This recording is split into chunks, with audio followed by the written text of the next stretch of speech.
세상 모든 일은 기도를 통해 하나님께서 이루어 가십니다.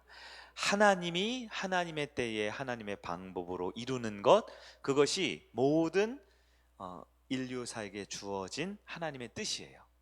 그러나 우리는 그 하나님의 뜻을, 하나님의 계획을 다 알지 못하기 때문에 때로는 힘들고 어려움이 있지요. 그러나 하나님은 우리에게 영적인 또 삶의 이 모든 문제와 모든 과정을 주관하시는 영적인 황금 열쇠를 주셨어요. 치트키를 주셨어요. 그게 바로 기도입니다. 하나님이 이 기도라는 방법으로 놀랍게 우리 사람의 마음을 바꾸시고 우리의 환경을 주님께서 주장하시고 우리의 원수와 우리를 괴롭히고 있는 수많은 악한 세력과 악한 마귀들 또 악한 자들로부터 주의 백성들을 강건하게 지켜주실 줄 믿습니다. 우리 주변에 계신 분들에게 다시 한번 서로 격려하고 힘내자면서 인사할까요? 하나님의 응답의 통로가 됩시다. 인사합니다. 아멘. 통로가 됩시다. 우리가 시편 42편을 읽었습니다. 전에 한번 보신 적이 있는 것 같죠? 네, 통독도 했지만 이런 말씀은 우리가 자주 보는 말씀 중에 하나이지요. 여기 보면 시편 42편에 이 시인이 이 시편의 인간 저자가 자기 자신을 동물에 비유하고 있어요. 어떤 동물이죠?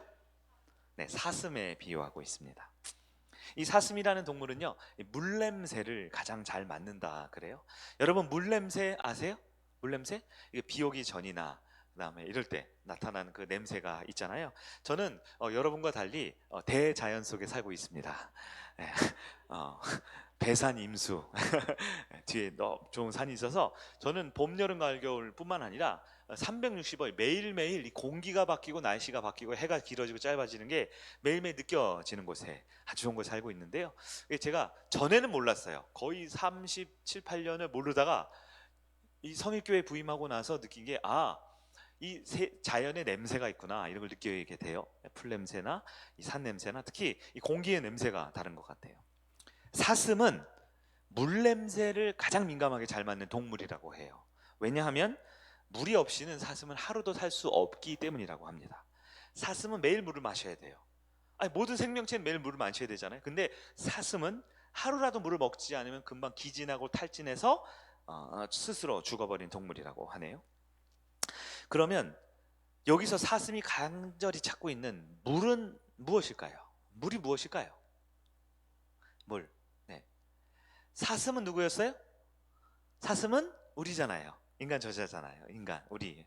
그럼 물이 무엇일까요? 네, 물이 바로 하나님이지요. 성경에는 구약에 하나님을 물로 설명하고 있다 그랬잖아요.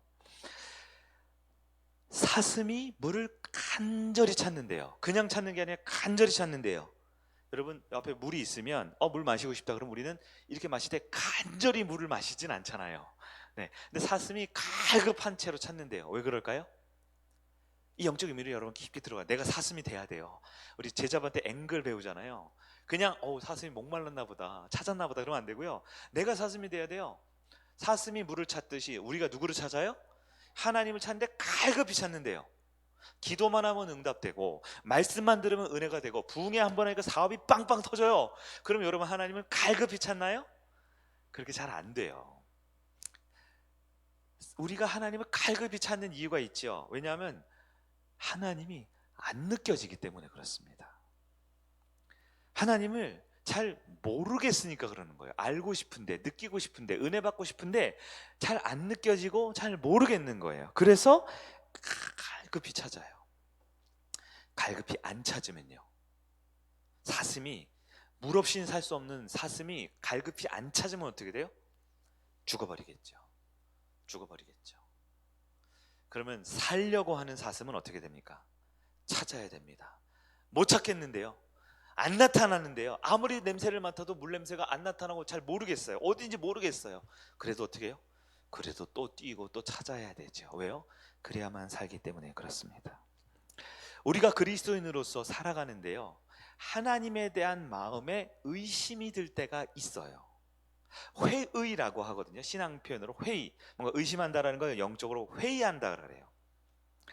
하나님의 은혜가, 하나님의 도움이 안 느껴지는 것 같아요. 찬양 불러보니까 마음이 막 뜨거워지고 뭐 신기하네. 기도해 보니까 뭔가 마음이 평안해서 좋은 것 같네. 말씀 들어보니까 아하 그렇구나.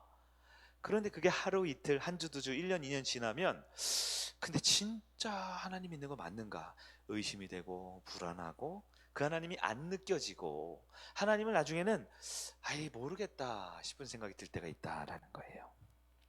그러면 신앙의 목적과 목표를 잃어버립니다. 교회 왔을지는 몰라요. 봉사를 하고 있을지는 몰라요. 남들 앞에 선한 영향을 끼치고 있을지 몰라요. 그러나 그 신앙은 점점 메말라 가는 것이지요. 오늘 우리가 다시 하나님 세 번째 시간으로요 부흥회를 지나면서 의심이 어느 정도냐, 하나님의 의심이 마치 계곡 깊은 곳에 햇빛 안 들어오는 그곳에 있어서 하나님이 잘 안 믿어지고 안 느껴지고 하나님을 못 느끼는 그 순간에 과연 어떻게 할 것인가, 한번 오늘 시편 42편의 이 시편 저자의 말씀을 통해 한번 점검해 보기를 원합니다. 제가 얼마 전에 들은 이야기인데요, 어떤 목사님이 재미난 얘기를 하나 해주더라고요. 아프리카에 있었던 그런 우화 같은 건데요, 한 오래된 고목나무가 있었어요. 수십 년 수백 년 된 오래된 나무가, 큰 나무가 있는데요, 그 나무 위에는 매가 살고 있대요. 매가 둥지를 트고 매 알을 낳아서 매 새끼를 키우고 있다고 합니다.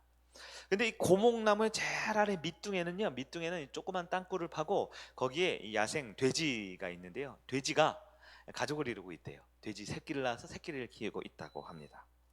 이 매와 이 돼지는 이 먹이가 다르기 때문에 서로 공격 대상이 아니라 서로 공생하는 대상이래요.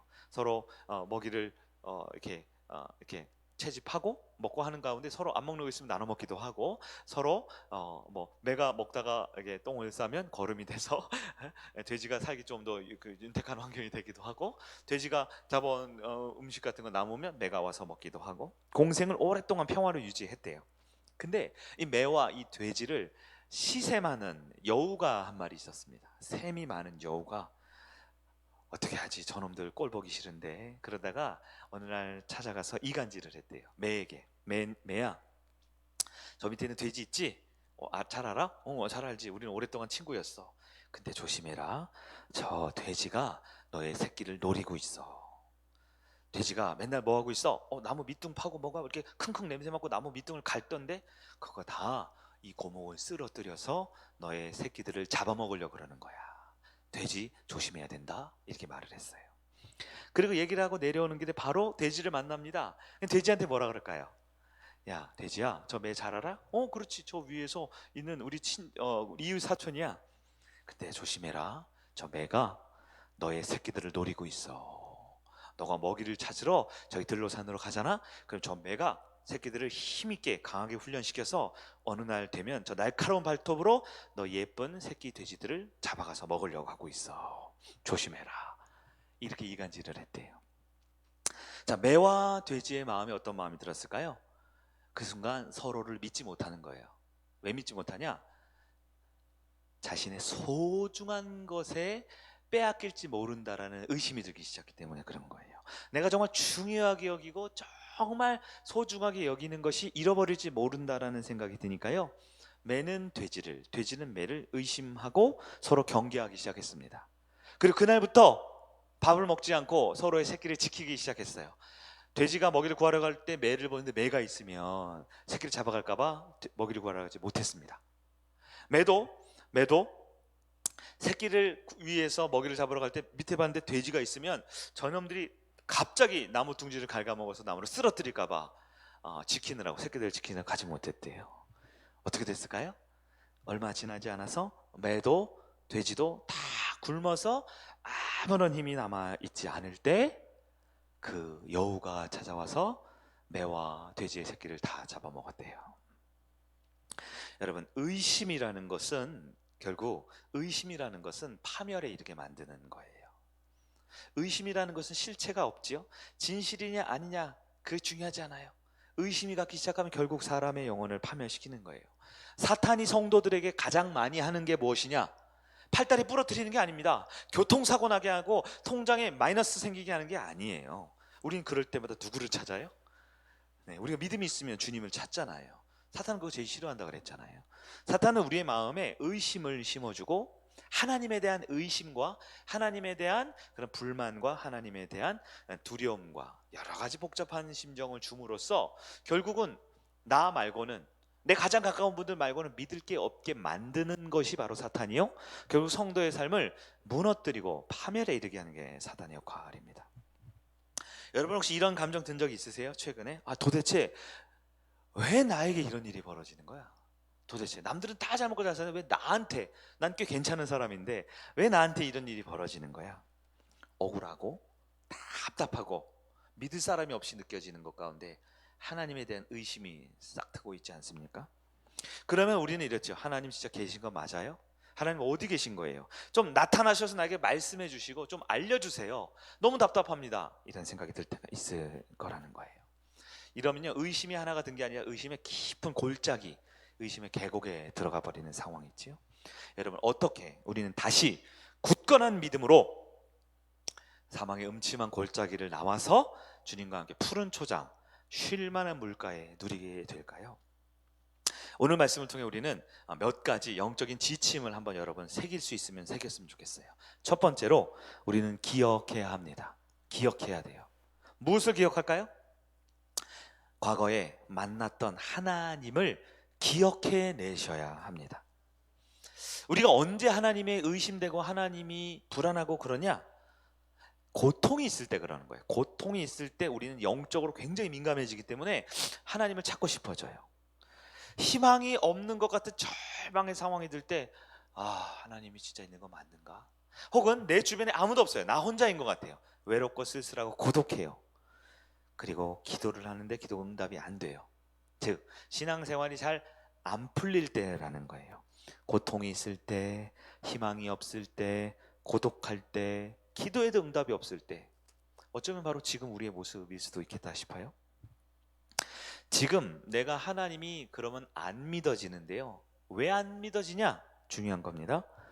지금 내 앞에 있는 문제와 상황이 너무 커 보이기 때문에 하나님이 안 보이는 거예요. 안 보이는 거예요. 그러나 내 문제나 내 상황만 생각하면 하나님을 볼 수가 없고요. 하나님이 그동안 나에게 해주신 그 놀라운 은혜의 역사를 다 잊어버리는 거예요.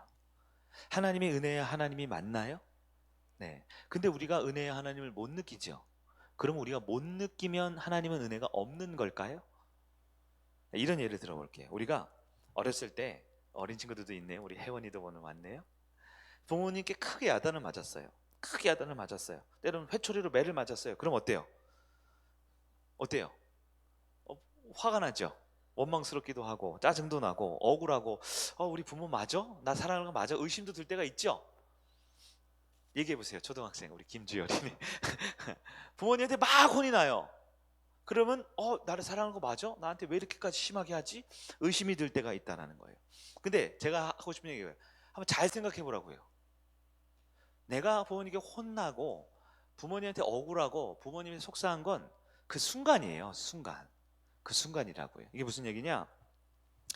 나를 사랑해서 키우신, 내가 나이가 10살이면 10년, 30살이면 30년, 나를 지금까지 쫙 기르고 키우신 부모님의 일생을 우리는 한순간에 내가 지금 혼나고 내가 지금 서운하다고 그 부모님의 그 과거의 모든 사랑과 헌신과 희생을 한순간에 잊어버린 것이라는 뜻이에요.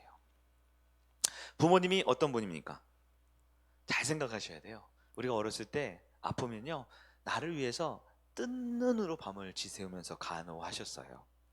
우리에게 조금 더 맛있는 것, 우리에게 조금 더 건강한 것, 우리에게 좀 더 좋은 것 먹여주기 위해서 부모님은 그것을 한 번 더 참고 인내하셨단 말이에요. 우리 자녀가 원하는 거 있으면, 좋은 거 있으면 그거 사주고 싶잖아요. 부모는 사주고 싶어서 내 거는 포기하고 희생하고 아끼고 귀중한 것을 아이들에게 사줬단 말이에요. 자녀를 위해서 평생 아이를 낳고 기르고 아이를 희생하고 포기한 게 부모의 인생이지요. 자, 다시 아까 말한 혼난 상황으로 가볼까요? 부모에게 아이가 혼났어요. 매를 맞았어요. 회초리를 들었고 잔소리를 들었어요. 그때 아이가 해야 될 바른 태도는 뭔가요? 물론 그 혼난 상황에 대해서 때는 억울할 수도 있고 내가 안 그랬는데 그럴 수도 있지만, 그럴 때 이 아이가 건강하고 행복한 아이로 자라기 위해서 가장 좋은 것은요, 그 부모가 나를 위해 평생 해주신 부모의 사랑과 은혜를 기억하고 순종하는 것입니다. 부모의 은혜는 갚을 길이 없잖아요. 우리 살아생전에 어떻게 부모의 은혜를 갚습니까? 다른 예를 하나 들어볼게요. 친한 친구가 있습니다. 정말 친한 친구예요. 평생 내 옆에 배려해주고 양보해주고 내 말을 들어주고 나를 용납해준 친구예요. 근데 친구랑 싸울 때가 있어요, 없어요? 그러다 친구랑 한번 싸웠네요? 그럼 서운하죠? 서운한 마음이 확 드는 거예요. 그런데요, 내 앞에 있는 친구에 대한 서운한 마음이 확 들었다고, 야, 너 같은 걸 친구라고 필요 없어! 하면 굉장히 큰 실수를 하는 거지요. 성숙하지 못한 거예요. 왜요? 그 친구가 지금까지 나와의 쌓았던 우정, 나를 위해 참아주고 용납해주고 내 편 들어주고 울 때 웃을 때 함께 있어준 그 많은 기억들과 많은 좋은 시간들을 내 앞에 있는 순간적인 서운함 때문에 잊어버리면 그 친구도 잃고 그 사람은 아마 평생 좋은 친구를 못 만날지 모를 거예요. 제가 지금 두 가지 예를 들었어요. 부모님과 친구예요. 부모님과 친구를 잘 사귀자 이런 얘기는 아니고요. 네, 한낱 사람에게도 그에게 지금까지 내가 받고 누린 것을 쭉 기억하고 생각해보면 내가 지금 조금 억울하고 조금 서운해도 그 사람과의 관계를 끊어버리거나 무시할 수가 없잖아요. 하물며 우리 하나님의 은혜는 어떨까요? 우리 하나님은 나를 위해 이 땅에 자기의 생명을 대신 죽어주심으로 우리를 살리신 은혜의 하나님이세요. 그 하나님이 나한테 회초리를 들고, 그 하나님이 나한테 때로는 책망을 하시고, 그 하나님이 때로는 내가 필요한 거 당장 안 주신다 하더라도 우리가 다시 하나님 앞에 은혜 받으면서 살아갈 힘을 얻기 위해 우리는 기억하는 믿음을 가지고 있어야 합니다. 어떤 기억이요? 지금까지 나를 살리시고 나와 함께 하시며 은혜 주셨던 수많은 기도에 응답하시고, 정말 자격 없는 마치 38년 된 병자, 우리 지난주 설교 들었죠?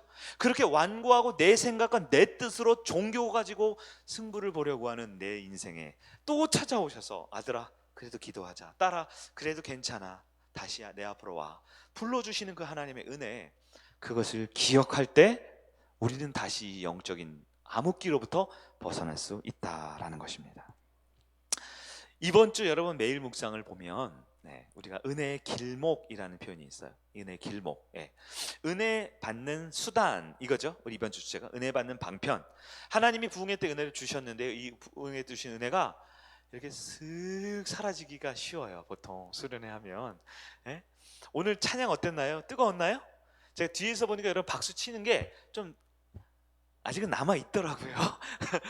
제가 부흥회 때 맨 앞에 있어서 사실 못 봤어요. 너무 보고 싶었는데 또 목사가 부흥 강사 모셔놓고 우리 성도 박수 잘 치나 보면 조금 빠지잖아요, 모양이. 그래서 다 은혜 받을 줄 알고 믿고 저는 제 은혜만 누렸는데, 오늘 맨 뒤에서 딱 박수 치는 모습 보니까 박수 치는 게 약간 리듬을 약간 뭔가 좀 액티비티 좀 더 그 활력이 있어 보이시던데요.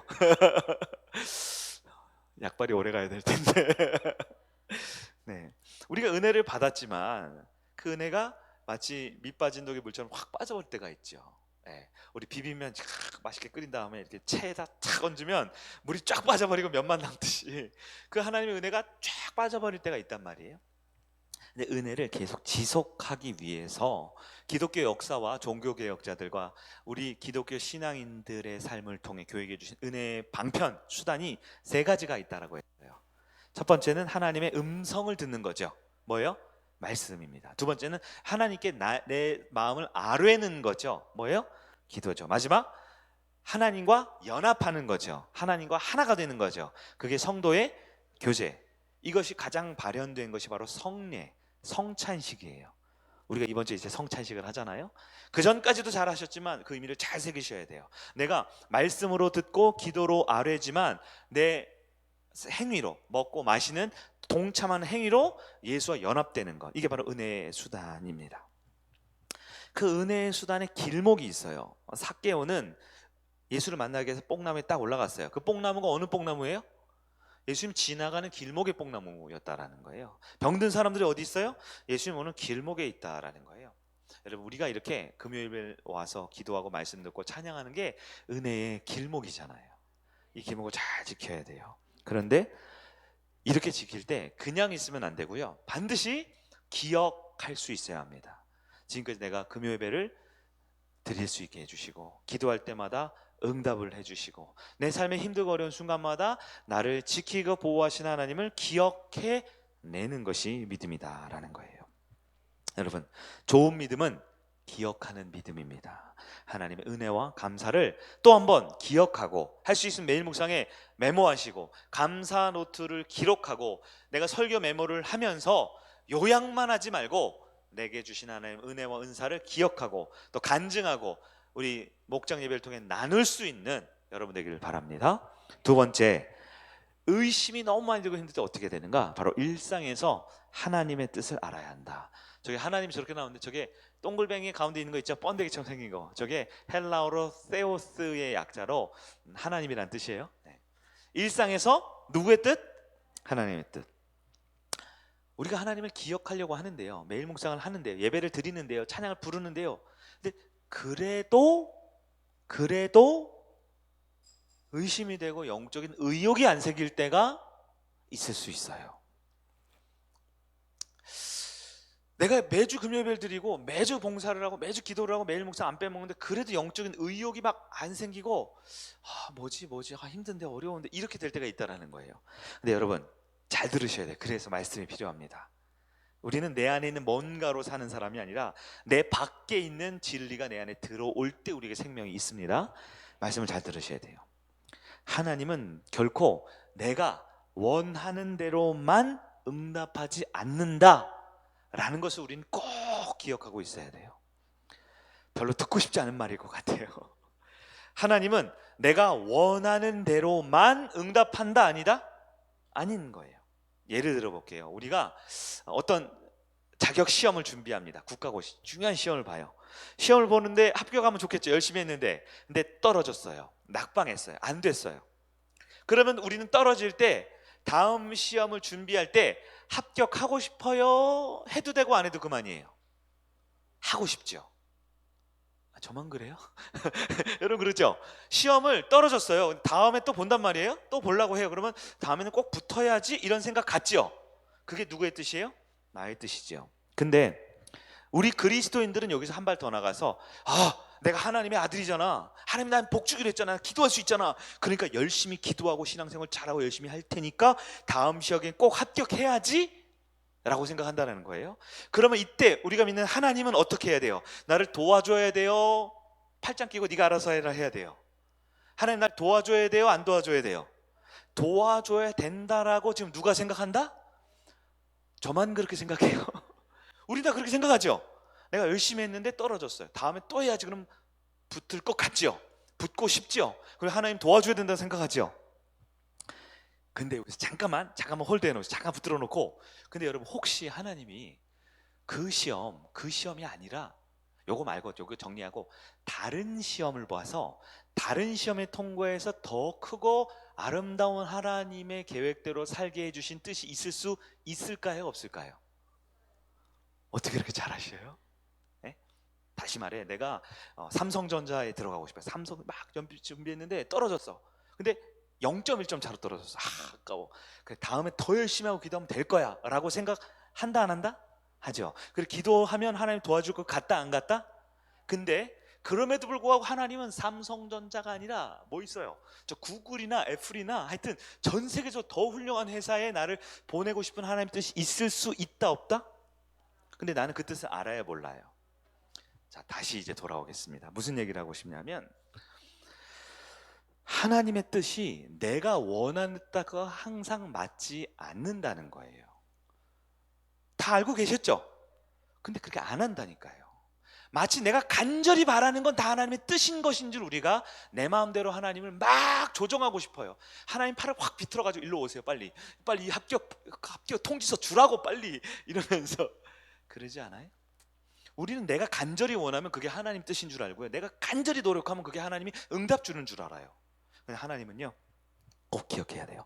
내가 원하는 대로, 내 뜻대로, 내 기대대로 움직이는 그런 잡신이 아닙니다. 우리 하나님은. 그러나 또 하나 기억해 하셔야 돼요. 분명한 건 하나님은 내 뜻보다 더 완벽한 나의 인생을 계획해 놓으셨다라는 거예요. 그럼 여러분 한번 결정하세요.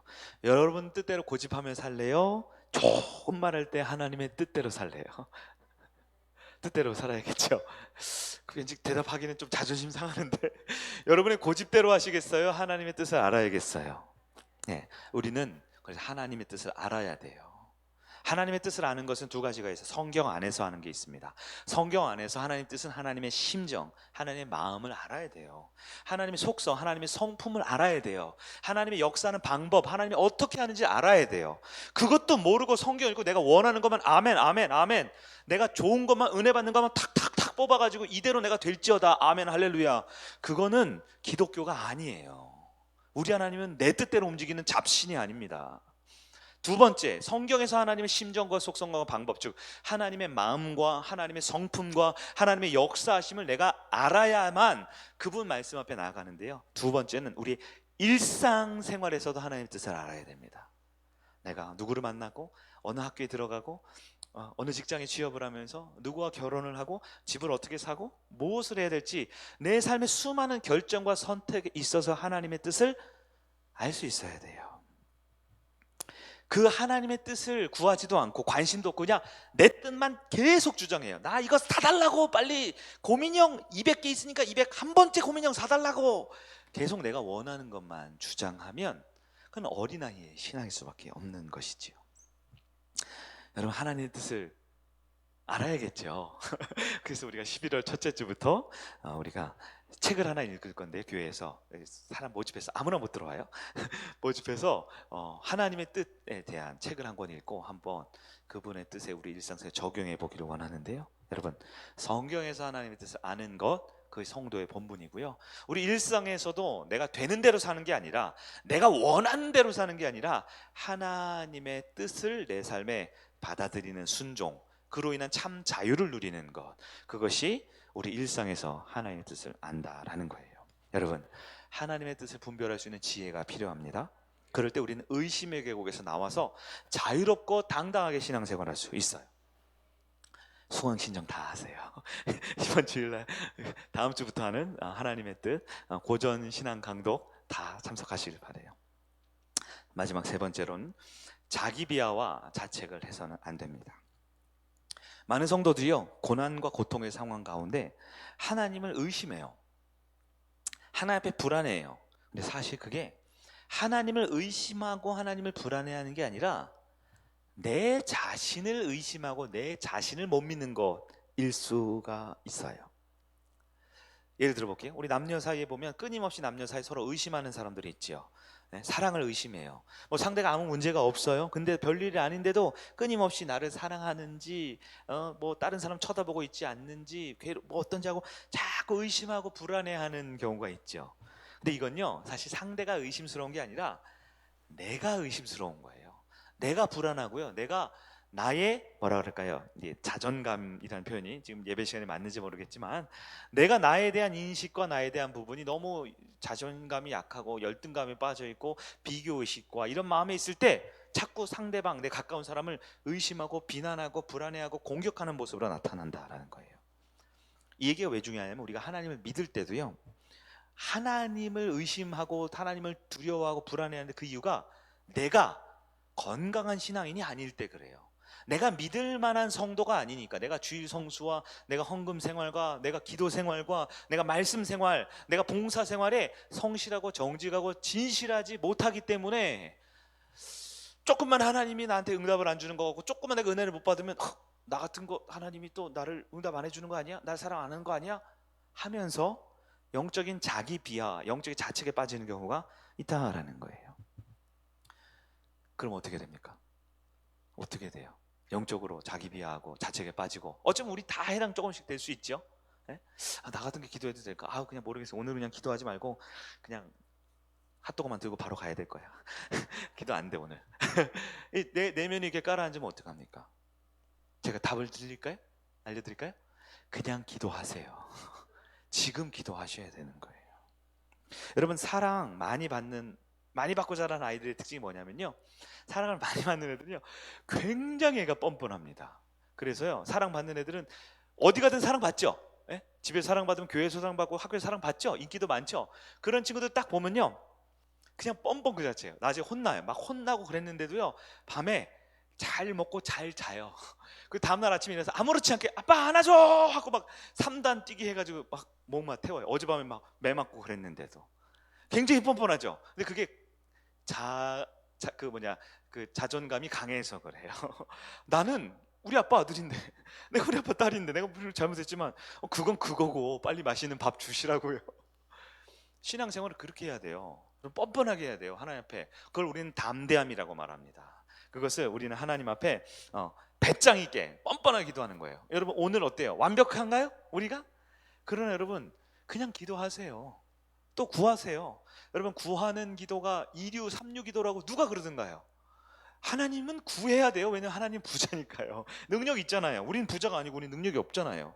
아버지가 아들한테, 아버지가 딸한테 주는 게 뭐가 아깝습니까? 다만 그것을 잘못 구하고 정욕으로 구하고 이기심으로 구하고 하나님과 관계없이 구하는 나의 부족함 때문에 그것을 복을 받을 그릇이 준비가 안 된 거지요. 그래도 또 구하세요. 무엇보다 바로 지금 이 자리에서 간절히 부르짖기를 바랍니다. 기도가 안 된다고요? 답답하다고요? 주여가 안 나온다고요? 손을 흔들기 힘들다고요? 그냥 하세요. 그래도 그냥 하세요. 네. 제가 고등학교 다닐 때 전교 맨날 1등하는 애가 있었어요. 제 앞자리에 앉았는데요, 선생님 책상 맨 앞에 이렇게 앉아 있었어요. 그 친구가 제가 강원도 속초에서 다녔잖아요. 그 친구가 유학을 왔거든요. 저기 가진이라는 동네에서 유학을 왔어요. 그래서 하루에 50분씩 차를 타고 고등학교에 왔던 친구인데요, 맨날 1등이에요. 그래서 공부를 하거든요. 그래서 내가 야 어떻게 하면 공부 잘하냐 물어보거든요. 그 친구가 뭐라는 줄 아세요? 제가 한 100번 물어봤을 거예요. 똑같아요. 그냥 해. 그래? 알았어. 근데 공부가 막 안 되는 날 있잖아요. 야 공부 진짜 안 된다. 오늘 어떻게 하냐? 그냥 해. 그러더라고요. 적절한 적용인지 모르겠어요. 근데 기도는 그런 것 같아요. 말씀은 안 깨달아질 수 있어요. 기쁨이 없어서 봉사할 때 막 기쁘게 재밌게 못할지 몰라요. 근데 기도는요 그냥 하셔야 돼요. 지금 하셔야 돼요. 오늘 하셔야 돼요. 다시 또 주님 앞에 팔을 흔들고 손을 흔들고 큰 소리로 외치면서 기도하세요. 여러분 구하고 찾고 두드리라, 예수님이 기도 가르칠 때 그랬죠? 네? 왜 구하고 찾고 두드려요? 응답이 바로바로 되면 왜 구하고 왜 찾고 왜 두드리겠어요? 하나님이 안 느껴지니까 구하고 찾고 두드려야죠. 응답이 안 되니까 또 구하고 찾고 두드려야죠. 우리 하나님은 그렇게 뻔뻔하고 그렇게 배짱 있게 달려들어도 감당할 수 있는 분이세요. 우리 하나님은 우리의 간절한 기도 응답해 줄 수 있는 분입니다. 말씀을 정리할게요. 우리가 놀이동산 가면요, 혼자 저기 떨어져서 우는 아이가 있어요. 혼자 막 울어요. 그럼 우리가 그 아이에게 가잖아요. 보통 어른들이 가서 뭘 물어봐요? 엄마 아빠 어디 있어? 그러죠. 너 엄마 아빠 어디 있어? 그러죠. 네, 그러죠. 혼자 우는 아이를 보면 보호자를 찾아요. 왜냐하면 아이는 아무리 예쁘고 아무리 좋은 옷을 입고 아무리 애가 멋있게 생겨도요, 보호자가 없으면 곧바로 위험한 상황에 노출됐기 때문에 그런 거죠. 우리가 성도인데 그리스도인데 왜 울까요? 왜 두려울까요? 왜 불안할까요? 우리의 보호자이자 우리 구원자이신 하나님 아버지를 잃어버린 것 같아서 그런 거예요. 내가 성령으로 충만하면 내가 하나님을 손을 꼭 붙들고 있고 내가 고개를 싹 돌렸더니 우리 하나님 나를 착 쳐다보고 계셔요. 그 느낌, 그 충만한 가운데 있으면 우리가 왜 불안합니까? 사망의 음침한 골짜기에 있을지라도 요셉처럼 구덩이에 빠져도 왜 두렵습니까? 근데 그 하나님이 안 느껴져서 그런 거예요. 그러나 우리는 하나님께 기도할 수 있어요? 우리의 삶은 완전하지 못하잖아요. 우리의 육신은 죄덩어리예요. 우리의 생각은 타락해 있어요. 그러나 우리가 그렇기 때문에 하나님을 못 느끼는데요, 마치 놀이동산 잃어버린 아이처럼 사는데요, 근데 그 하나님을 다시 만날 수 있는 것이 바로 기도의 이 자리입니다. 부흥회 때 말씀의 은혜를 받았고 찬양의 은혜를 받았지만 결국 우리의 삶의 일상에 필요한 것은 기도의 회복이 되어야 합니다. 저희 아들 얘기 하나만 하고 진짜 마칠게요. 네, 아들이요, 장난감을 사주면 장난감 갖고 있다 꼭 부품을 하나 잃어버려요. 오늘도 아침에 어디 가는데 어제 밤새 침대에서 사준 장난감을 갖고 놀다가 잊어버렸어요. 그래서 전화를 계속 하는 거예요. 가면서 아빠 찾아줘, 아빠 찾아줘. 네. 아이들이 장난감 사줬는데 잃어버리거든요. 저희 아들은 거의 매번 잃어버려요. 잃어버려요. 근데 아이가 장난감을 잃어버리면요, 순간 어떨까요? 불안해요. 아빠가 나한테 사줬는데 잃어버렸다. 그럼 애가 뭐 어떻게 하냐면 제 근처에 와서 울어요. 제 근처에 와서 이렇게 투정을 부리거나 이렇게 자신을 자책하거나 불안 초조해하면서 울어요. 그게 뭔지 아세요? 그게 기도하는 거예요. 기도하는 거예요. 근데 중요한 건 여기서 뭐냐? 우는 게 중요한 게 아니라 아빠 근처에 얼쩡거리는 게 중요해요. 그럼 아빠가 야, 왜 그래? 뭔데? 그러죠. 그러면 일단 사건은 해결되기 시작합니다. 아빠가 어떻게 해요? 그걸 찾아줘요. 제가 그래서 아까도 오전 11시까지 찾아줬어요. 그 조그만 레고 블럭을. 요만한 거 하나 없어지면 침대를 드러내야 돼. 하여튼 찾아줬거든요. 근데 중요한 거예요. 찾아주면 좋지요. 근데 때로는 못 찾을 때가 있죠. 아이가 잊어버린 거 아빠가 못 찾아줄 때가 있어요. 근데 괜찮아요. 왜냐면 아빠가 나를 위해 찾아줬거든요. 그럼 이 아이는 벌써 잊어버렸어요. 레고 잊어버린 거, 장난감 잃어버린 거 아빠는 잃어버렸어요. 왜? 아빠가 나를 위해 움직였기 때문에 문제가 해결되든 문제가 해결 안 되든 상관없어요. 이제 아빠한테 매는 안 맞아요. 이제 아빠한테 잔소리는 듣겠지만 나를 사랑하고 나를 데리고 또 레고집에 가서 또 사줄 걸 알거든요. 이게 우리 신앙의 삶의 모습인 것 같아요. 여러분, 뭔가를 잃어버렸어요? 네? 여러분 소중한 걸 놓쳤나요? 혹은 뭔가 중요한 걸 깨뜨려 버렸나요? 어떻게 해요? 아버지 근처 가서 얼쩡얼쩡 대면 돼요. 아버지 근처 가서 울기도 하고 짜증도 내고 내가 왜 그랬을까 자책도 하고 뭐 이게 회개 아니겠어요? 이게 회개? 하는 그 아버지 옆에 가서 진짜 안 그러려고 그랬는데 어떻게 하죠? 이렇게 하소연해야 되지 않겠어요? 그러면요 어떻게 아버지가 왜 그래? 하고 움직이기 시작하면 이미 그건 끝난 거예요. 내가 원하는 바대로 응답이 될 수도 있고 안 될 수도 있어요. 그러나 우리를 사랑하는 아빠는 반드시 다음날 새 장난감을 사주십니다. 내가 가지고 있는 것보다 더 좋은 것을 나한테 해주세요. 왜냐 아빠는 나에게 사준 소중한 장난감이 아니라 내 아들, 내 딸이 세상에서 제일 중요하거든요. 우리 하나님은 저와 여러분을 사랑합니다. 이 밤에 우리의 연약함과 부족함과 허물이 있어도 괜찮아요. 저는 안 괜찮거든요, 여러분이.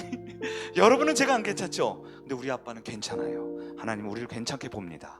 기도하라고 하십니다. 뜨겁게 찬양하고 기도하는 가운데 하나님이 주시는 그 진짜 사랑 가운데 그 모든 의심의 계곡에서 나와서 다시 하나님 앞에 믿음으로 승리하는 저와 여러분 되길 예수님의 이름으로 축원합니다. 아멘.